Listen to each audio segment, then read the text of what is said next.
Allora c'è la nuova ordinanza del Veneto, la famosa fase 2, diciamo, quindi dal 4 maggio in poi le ulteriori aperture. Di fatto si sta tornando alla vita normale, questo vorrei che fosse un dato ormai chiaro a tutti, bisogna avere la mascherina e guanti o gel, comunque quando si va in giro, e sono vietati gli assembramenti. Ci sarà un allentamento anche sul fronte delle multe, speriamo, ovviamente, al di là della bufala di Jesolo, che è una cosa del quale parleremo nei telegiornali stasera.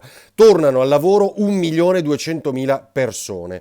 Cosa dice la nuova ordinanza in piena linea con il DPCM del governo, dice ancora Luca Zaia? Che il confine diventa regionale intanto, quindi ci si può muovere da un comune all'altro, posso andare a fare la spesa nell'altro comune, tutte queste domande che ci stanno arrivando, evidentemente se il confine diventa regionale dobbiamo immaginare che sia consentito.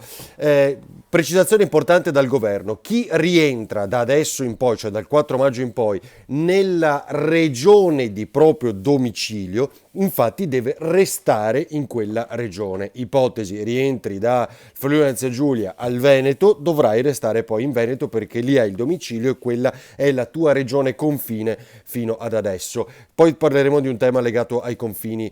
Via gli allenamenti, Serie A, le altre squadre, questo lo decide il governo, il tema dei congiunti fino al sesto grado, tutte quelle cose là che sapete, il governo dice ancora no ai fidanzatini, Zaia invece dice gli affetti, quindi di fatto include anche i fidanzati. Allora, no mascherina per andare a correre. Questa è una cosa che ha deciso il Veneto perché si rischia, lo dicono i medici, l'ipossia, quindi se corro con la mascherina ovviamente soffro e quindi per andare a correre no, ma la devo avere, però nel momento in cui magari mi metto a camminare però la rialzo, questo è il concetto. Ok a tutti gli sport, anche prendendo l'auto, ma sempre dentro al territorio regionale per raggiungere un punto nel quale voglio fare sport. Ci domandano, posso prendere la macchina per andare in montagna a camminare? Mi sembra di poter rispondere di sì, tant'è che in conferenza stampa cosa ha detto Zaia? Citando un caso, se da Vicenza voglio prendere la macchina e andare a fare un tuffo a Jesolo, una camminata in spiaggia, lo posso fare, non posso star là a prendere il sole steso, fare un bagno di un'ora, eccetera, eccetera, però posso fare un tuffo addirittura partendo da Vicenza con la mia macchina e via dicendo. Sapete che i familiari, i congiunti con cui si convive possono chiaramente stare in un'auto tutti insieme, se sono una sorta di auto condivisa per andare sul luogo di lavoro, quindi 4 dipendenti della stessa azienda possono andare perché vigono le regole aziendali ma devono avere la mascherina tutti insieme all'interno della stessa auto. Resta la chiusura la domenica degli esercizi, non aprono ancora bar e ristoranti. Seconde case. Tema seconde case, il governo dice no, non ci si può andare, cosa dice l'ordinanza del Veneto? Poi casomai vi leggo anche il punto rapidissimamente, sono qualche decina. Si va individualmente nella seconda casa per la vigilanza, quindi vedere se è tutto ok, o appunto la manutenzione, ma individualmente. Altro tema importante, ok alla navigazione di tutti i tipi, acque interne e acque esterne, quindi si può prendere la barca. Ci sarà un nuovo modulo di autocertificazione, questo lo sapete. Il takeaway resta la solita regola, non è che si possono fare gli assembramenti lì fuori, si chiama o si prenota via web, vado lì, prendo e poi me ne vado, non è che mangio sulla panchina lì davanti.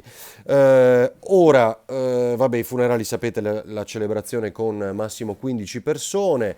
Vediamo se vi trovo l'altro punto che era interessante, l'uso dei veicoli privati con passeggeri. Se volete vi leggo questo rapidissimamente che può essere interessante, ma l'attività motoria è consentito lo svolgimento individuale o con componenti del nucleo familiare di attività sportiva o motoria quali, a titolo esemplificativo e non esaustivo, la camminata, la corsa, il ciclismo, il tiro con l'arco, l'equitazione, il tennis, il golf, la pesca sportiva, quante volte ce l'avete chiesto, il canottaggio, eccetera, al fine di svolgere l'attività motoria o sportiva di cui sopra è consentito anche spostarsi con mezzi pubblici o privati per raggiungere il luogo individuato per svolgere tale attività. Nei limiti del territorio regionale è consentita l'attività motoria collegata all'addestramento di animali all'aperto.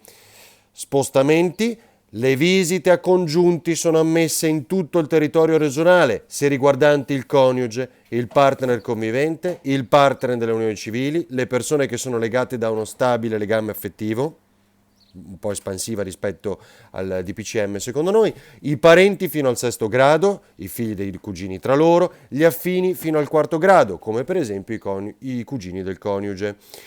Allora, ultima cosa, è consentito lo spostamento verso le seconde case o camper o roulotte, imbarcazioni, velivoli, veicoli d'epoca o da competizione in proprietà o locazione del territorio ai fini dello svolgimento di attività di manutenzione o fatta salva la possibilità di lavori, quindi i lavori di manutenzione. Vengono riaperti i parchi, vi leggo velocissimamente solo un'altra cosa per non annoiarvi troppo, che riguardava. Eccolo qua, l'uso dei veicoli privati con passeggeri. L'uso dei veicoli privati con passeggeri a fini lavorativi diversi dal trasporto pubblico è soggetto alle misure valide per l'ambiente di lavoro dell'azienda interessata. L'uso di veicoli privati con passeggeri non conviventi avviene garantendo il distanziamento delle persone di almeno 1 metro o l'uso di mascherina o altra idonea copertura di naso e bocca e liquido igienizzante. Va bene, riaprono anche i mercati, questo l'avete capito, la navigazione vi ho detto, i cimiteri e via dicendo. Spero di avervi detto un po' le cose principali, comunque ne parleremo diffusamente nelle prossime ore. Questa è l'ordinanza del Veneto in vigore da domani, dalla mezzanotte di oggi. Ciao!